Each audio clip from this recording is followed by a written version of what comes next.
Amici telespettatori, buonasera a tutti e benvenuti a questo telegiornale pazzo del momento. Buonasera. Cominciamo subito con le notizie del giorno, passiamo agli incidenti sul lavoro. Allora, via Garibaldi, Trapani, nel centro storico, un muratore cade da piano terra e poveretto in fin di vita ricoverato all'ospedale Sant'Antonio Abate di Trapani. Aveva appena 99 anni, noi siamo andati ad intervistarlo proprio nella sua camera e ha detto che non poteva vivere con la sola pensione minima di 500 euro, quindi bisognava forza lavorare. Certo, sono cose che dispiacciono, purtroppo noi siamo in un periodo dove gli incidenti del lavoro sono praticamente all'ordine del giorno. Esatto. Continuiamo con gli altri incidenti sul lavoro. Un piegatore di giornali è stato morsicato da un inserto. Purtroppo succede. Un'altra notizia: non lasciate mai gli animali a casa da soli, perché uno chihuahua è stato capace di sbranare la padrona. Lo avevano lasciato solo con una bambola a casa, non c'era nessuno. Sì. Questi purtroppo sono fatti reali che succedono tutti i giorni.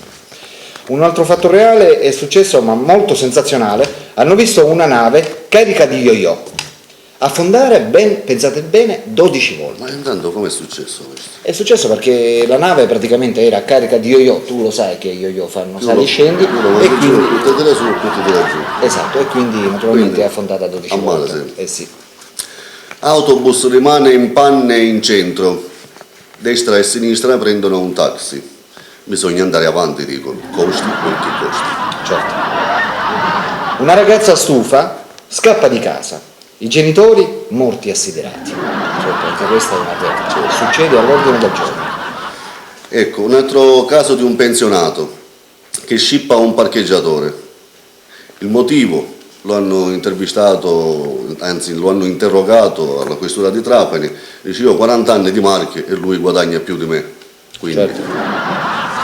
Un'altra notizia importante: abbiamo condotto un sondaggio sulle donne. E praticamente l'80% delle donne si dichiara contraria al matrimonio ed afferma che per 100 grammi di salsiccia non conviene prendere tutto il maiale. Mi pare una cosa giusta.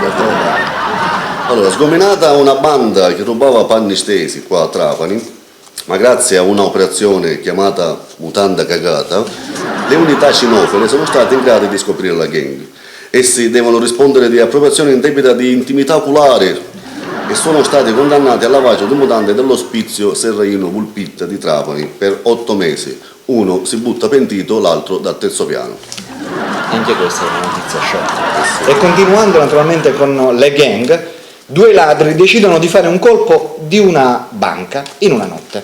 Grazie a una perfetta preparazione, la notte del colpo riescono a disattivare i sistemi di allarme e si introducono nella sala delle cassette di sicurezza. Il primo dei 2 banditi arriva ad aprire una delle 2 cassette, ma con grande delusione scopre che non contiene denaro né oggetti preziosi, ma solo dei vasetti di yogurt.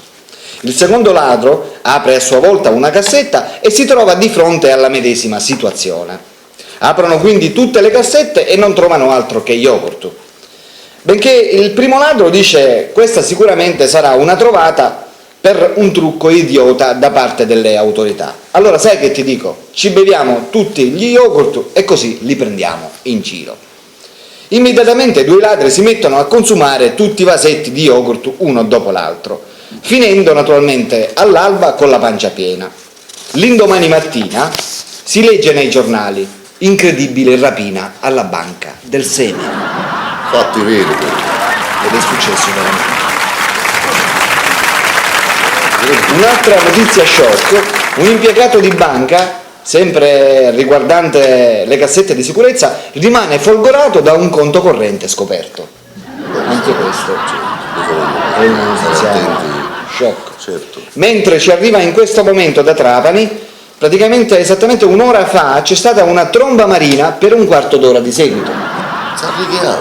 Certo, una tromba marina per un quarto d'ora, girare sempre.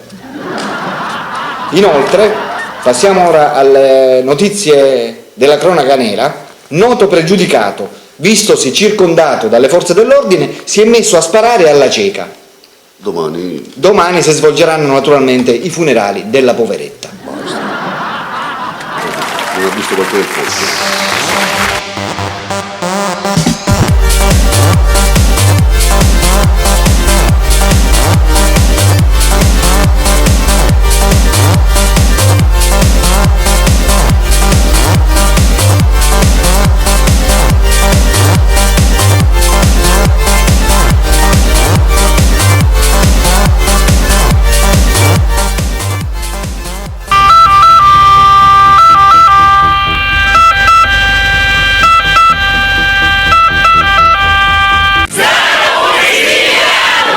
Oh yeah!